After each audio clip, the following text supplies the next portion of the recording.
Many things can cause a person to have varicose veins. These enlarged veins can not only be unsightly, they can also cause a lot of people a lot of pain. Are you tired of trying to cover up your varicose veins? Are you unable to do the things you love because it causes your legs to ache? Learn all about this procedure here on The Younger You. I'm on top of the world, now I'm living, and the good just gets better, keeps on giving. Not even close to the end, it's just beginning. Life is getting lighter while the days are getting brighter, yeah. And it's a good, I won't even worry anymore. Took all my cares, took and kicked them all out the door. Go on and try, come and tell me what you're waiting for. Move and keep them going till your life is overflowing, yeah. Here I am over at Mindful Medical to sit down and chat to Dr. Nasbitt regarding varicose veins. How are you? Great. Troy, how about yourself? Fantastic. I know what varicose veins are, but you say there's a clinical terminology for them as well. Well, varicose veins is one of the components of a venous disease called venous insufficiency, or it's the lack of the valves in the superficial veins in your leg, which can cause high pressures in the legs and then creates varicose veins, which is the most visual aspect of venous disease, but it's not all of it. How do you get them? Well, some people inherit the ability to destroy the valves in their veins. And the valves in the veins make it so the blood can get up out of the veins, and each level with the valves makes it so there's only this much pressure. If there is no valves in the veins, you have pressure from your heart all the way down to the bottom of your foot. As a result, that pressure gets very high in the veins, and it then pushes out the varicose veins. It makes little spider veins from venules, and it causes the swelling, the achy legs, the restless legs. And that's what I wanted to ask you. There are obviously different types of varicose veins. What are they? Well, there's a variety. In fact, varicose veins isn't the most common variety. Basically, it's venous disease that's venous insufficiency and a lack of the valves. So varicose veins are superficial veins that have dilated to the point that you can see them through the skin. But the real cause of the varicose vein are veins that are a little bit deeper. They're still superficial, but you can't visualize them with your eye. And they create things like the restless legs, the achy legs, and the swelling in the legs. Yes. So why do we call them varicose veins? Obviously, it's not the correct term. Well, it's a term that everybody visualizes. And, yes. And we all know what a varicose vein is because we've all seen them. And spider veins is another something coming from venous insufficiency. And a spider vein is a small venule that, because of the increased pressure in the veins underneath, it's pushed out, so it then becomes visual. When you say spider veins and varicose veins, everyone sitting at home associates varicose veins to the legs and spider veins to the face. Are you saying we can have spider veins on our legs as well? Oh, absolutely. In fact, we guys don't mention it or notice it as much, but there's a lot of ladies that know you can have spider veins on your legs. And the spider veins appear because of the increased pressure and the venous hypertension in the legs. And so there has to be a reason to have them appear. They just don't appear on their own. Unless they're hereditary. Well, inheriting the ability to produce the spider veins is going to make it so they're a lot more obvious. What causes varicose veins? Well, a variety of things. Anything that's going to increase the pressure on the veins is going to do that. So pregnancy, weight gain is definitely going to contribute to causing the varicose veins. The more active you are, the better you have a calf muscle pump and muscle tone, so it's less likely. So the less active you are, the more of a problem you'll have. So jobs where you sit and don't move around much, or stand and don't move around, are going to be far more harmful than a job where you're moving around constantly. Let's take a quick look at some of the factors that may increase your risk for getting varicose veins. Varicose veins can be genetic. About half of people who have varicose veins have a family member that has them as well. Age is a major factor in having this problem. As you get older, the valves in your veins may weaken. Hormonal changes such as puberty, pregnancy, and menopause can put you at risk for varicose veins. Obesity, lack of movement, and sun exposure are other factors that put you at risk to get varicose veins. So don't forget to eat healthy, get your exercise, and as I can't emphasize enough, wear the sunscreen. Varicose veins are little veins that, actually I have some on my ankle, but to explain it, it's more like dead veins and so forth. They're the veins that like bulge out, right? Like on your legs and sometimes arms. Well, for me, they are thanks for all the women, teachers, men who have stand up a lot. I have a friend with varicose veins, and she has to wear long pants because the veins have popped out. It's when the legs have the veins and they are in pain, and they usually have a surgery on it to remove the veins. It's horrible to look at, and they can be very painful. When you look at it, like, oh no, you know, it doesn't look nice. Dr. Nesbitt has enlightened us on how varicose veins can affect people's daily lives. When we come back after the break, we'll be hearing more about it, and then we'll be meeting one of our patients.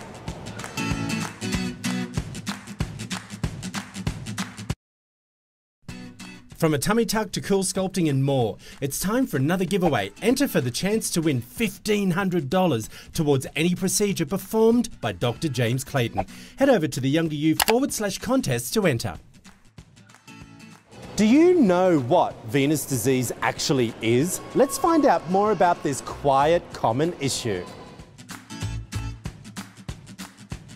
What are some of the health issues related to varicose veins? Well, varicose veins is a progressive disease, and it's really the venous hypertension. So once you lose the valves in the deeper veins, then the blood's unable to get up out of your legs. That increased pressure causes swelling, which then decreases the oxygenation of the tissue in the area. It causes aching and restless legs, all of which can interfere with sleep. It interferes with your quality of life and your activity during the day. And gradually it decreases your exercise tolerance and your desire to exercise. Is it more prevalent in women than it is in men? It's slightly more prevalent in women than it is in men because of pregnancy and the female hormone progesterone. But if men lived as long as women, it would probably become equal frequency. Okay, so if you're sitting at home at night, so you've worked out for what, 8 hours a day of work, you're on your feet, you come home, you're probably working a few more hours at home. Is it true that if you just elevate your feet a little bit, it's going to help? Yes, and the fundamental thing is what's causing the symptoms and the disease. So if you lose the valves in the veins, you have increased pressure in your veins. But if your feet are at least at the level of your heart or higher than your heart, then there's no longer that high blood pressure because fluid's going to flow downhill. So anything that gets your legs closer to the level of your heart is going to decrease the pressure and hence decrease the symptoms. Okay, so let's cut to the chase. Is there more than one procedure that you can do nowadays? There's a variety of procedures, and you pick the procedure based on the vein and what you're trying to accomplish. Yep. So Leah had a procedure with a laser which treated her deeper veins. Then she had something called a microphlebectomy, which was removal of her symptomatic varicose veins that you could see. And those are going through a small incision and removing the vein itself. It's nothing like the old-fashioned vein stripping. Why did Leah need to have these removed? Because basically Leah's a very young lady, and her varicose veins had gotten to quite a large extent. Over the next decade or 2 decades, they've become more and more symptomatic and painful. So without removing them, they were going to be more of a problem for her. What happens if you don't, if you choose not to have them removed? Over time, they're going to get worse and worse and more painful and cause more symptoms. So it's preferable to have them removed, but you can do things like compression stockings or modify your job and the way you're working to decrease the pressure on your veins by putting your feet up as much as possible. Now, exercise helps too. Well, when you say compression bandages, what do you mean by that? Well, they make a variety of compression stockings which do a very good job of crushing the vein and removing the high pressure on it. So that if you collapse the vein by the compression stockings on the outside, you don't have the buildup of the pressure on it. As a result, you don't have near the tissue damage. So that they don't repair, but they stop it getting worse? Is that my Right. Well, they'll help treat the symptoms. They don't do anything to get the valve back in the vein. Okay. So they won't repair it at all. This is just something that will help alleviate the pain, really. Yeah, correct. After you have the procedure, is it something that you recommend wearing continually? Yes, because you treat the major veins that are symptomatic and can be treated, but fundamentally it's a genetic problem, and you have many more veins that you can't treat. And compression stockings definitely will help Okay. compress those veins. Okay. What can people do to prevent them at the very beginning so you don't get them? Well, I'm not sure there's tons that you can do to prevent them, but obviously the better conditioning you are in, the less problem you'll have with the veins. If you're cognizant of what's causing the problem at your particular job, getting up, walking around, moving your legs during work is going to help a lot. And wearing compression stockings will help quite a bit. Now that we've heard from Dr. Nesbitt, we need to go and watch how he removes the varicose veins from Leah.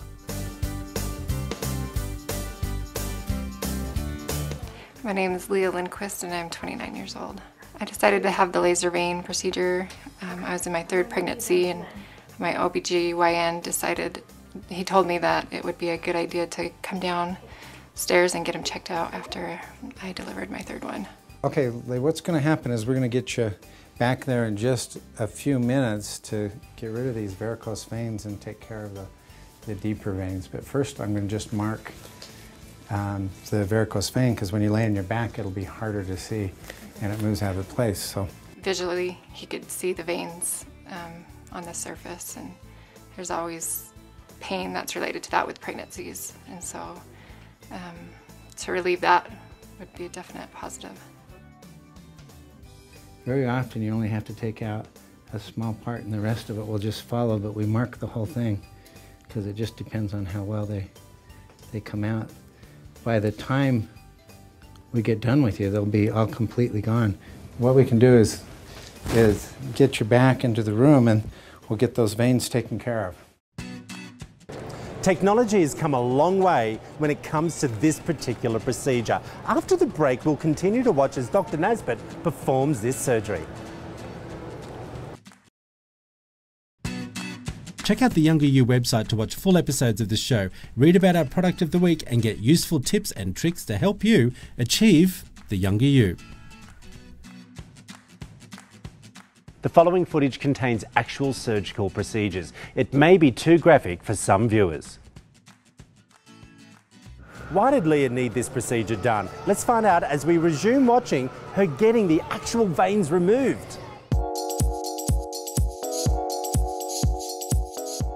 I could see my vein, and during pregnancy it gets bigger and bulges more, and so visually it doesn't look very good, and also it causes more pressure and pain when I'm standing and walking and different things. Okay, Leah, you got unlucky in that you've got an extra vein on the top called the anterior accessory greater saphenous vein. And the good news is that's a little shorter than the veins that we're going to treat otherwise, but right now I just gave you a little poke, and we're going to just put that into your vein. And then we're going to just put a little guide up inside the vein. That makes it so that we can insert the fiber. This is the actual laser fiber that's going to go inside your vein.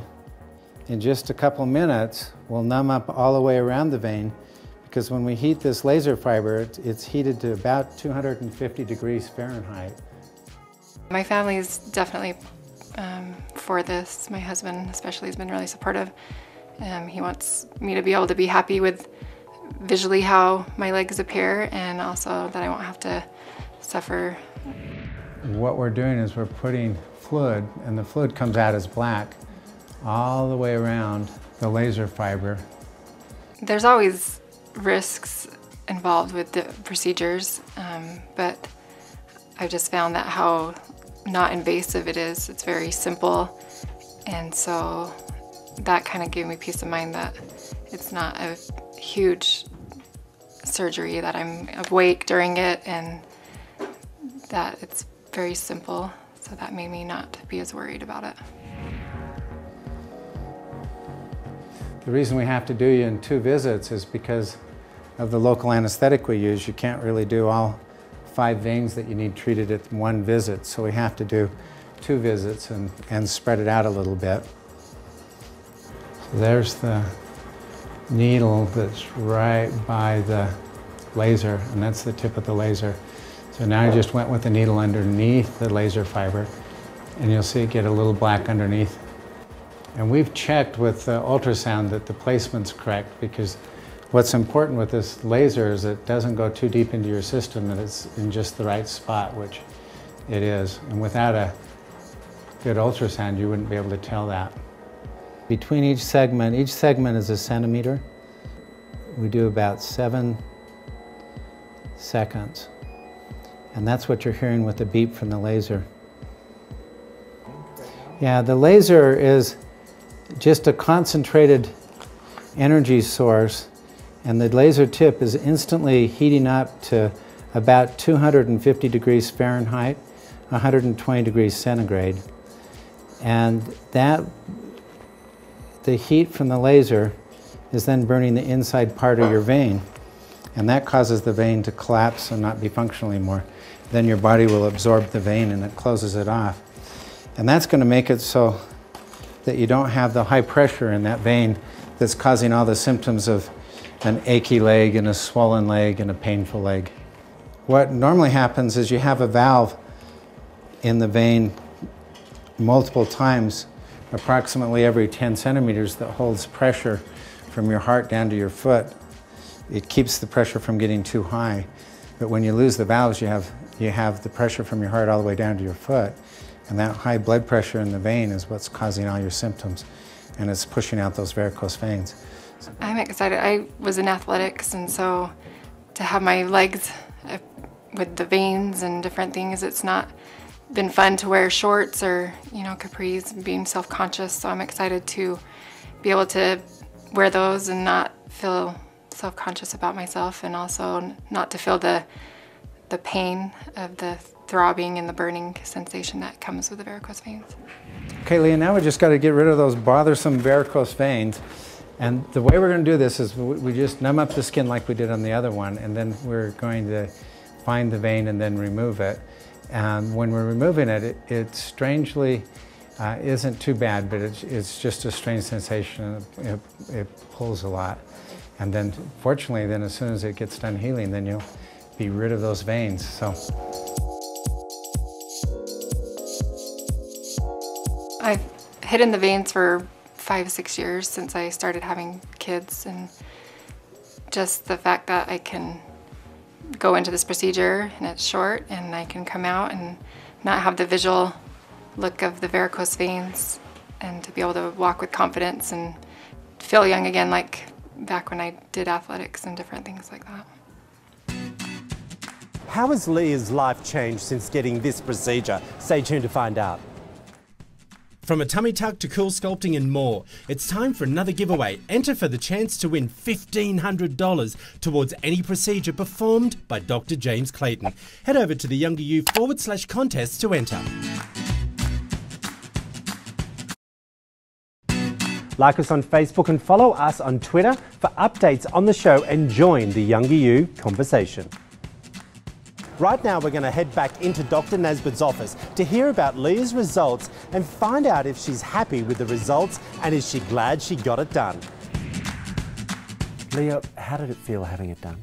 The procedure and the recovery was a little rough, but definitely after seeing the difference it's made in my legs has been amazing. Yeah. Tell me, why did you want them removed? Well, at first I wanted it removed just to look better. So it is cosmetic, slightly. Yes, for sure. But then coming in and finding out underlying problems and different things, that made me even more excited to get it done. And what did you think when you heard Dr. Nesbitt say what can happen long term with your health? It was kind of eye-opening. It was kind of scary too, because I didn't really ever think there was that serious of problems that could happen. Yeah, because varicose veins to me, and as most people sitting at home, sitting here watching you, think, well, it's all about cosmetic, but as we explained earlier on, it truly does have a medical issue attached to them.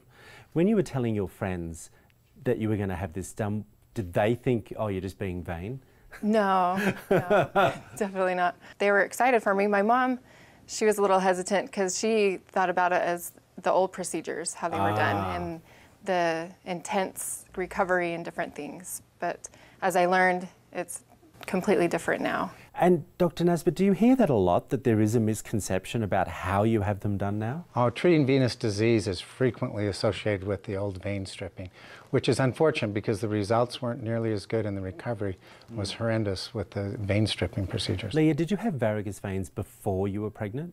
Yes, I did, and then with each pregnancy they got more severe. Is it a common thing that veins actually get worse after you're pregnant? Women put out a hormone called progesterone, and they do it in large amounts during a pregnancy, and that relaxes the vein, and it kind of helps destroy the valves in the veins. Plus, the increased size of the stomach and everything puts more pressure on the veins in the lower extremities. Wow. So it's more about the weight as well, of course. Exactly. Okay, have a look at some of the do's and don'ts that Leah had to do to get a great recovery for her varicose veins. It's important that after surgery you get up and walk around for at least 20 minutes every few hours. Avoid standing in one place for a long period of time or sitting with your legs dangling. It is essential to maintain proper blood flow. Avoid soaking your incisions in water for the first 72 hours as it can interfere with the healing process. Taking short showers is fine. Keep exercise light and don't overdo it, especially if it involves your legs. Avoid too much sun exposure directly after surgery. If you must go outside, keep your incisions covered. Leah, how much pain were you in before you decided to have this operation? It was mainly with the pregnancies that I had the pain. When you are pregnant, Dr. Nasbet, what can they do at home to stop that throbbing? Because if you've got the varicose veins, you can't be taking pain medication whilst you're having a baby, can you? No, you can't, but we really encourage compression stockings during the pregnancy. Okay. And anything that they'll do that gives them some cardiovascular exercise and using their legs, strengthening the calf muscles really helps with the pain. Plus, when they have a chance to sit down and put their legs up, raising their legs above their heart reduces the pressure on the veins. And all of that is helpful. Leah, do you wish you had had this done after the second baby, as an example, so you didn't have to go through all the pain? Yes, knowing now how much better they are now, it would have been a good thing to have looked into sooner. You know, Troy, one of the significant things about the venous pain and disease is it's a progressive disease over a long period of time. So Leah is very young. She had significant disease, but put 40 more years on her untreated, and think of what her legs would have been feeling like. So what's your message out there for girls, Leah, that are going through this issue? Is to definitely go check into it, and don't be afraid of the procedure, because it's very simple now and recovery is easy and quick, and then you don't have to deal with the legs looking the way they do, and also dealing with the pain that comes with them. What would you say, Dr. Nasbet, as a medical doctor? You know, we've heard from Leah, who's a patient, who's actually had it done and telling people what she feels they should do. What do you say? Well, because of the nature of the disease, you're not going to regrow valves back in your veins. So once it's been diagnosed, if you treat it before you have major problems and complications, you're much better off. If you wait all the way up until you have massively swollen ankles and red ankles and ulcers in your legs, it's a little bit later to be treating it. So act now is your clear message. That's my view now. So to finish the conversation, Leah, you said something off camera about how you feel about being in shorts and a bathing suit. I've always been active and a runner, so to be able to put my shorts on and my swimsuit on and to be confident is really important, and I'm looking forward to that. Well, I think everyone is. We want to see all the results for you, so congratulations. Thanks. Next week, we are learning all about adrenal glands and how they are associated with the body's response to stress. The Younger You set provided by Madison McCord Interiors.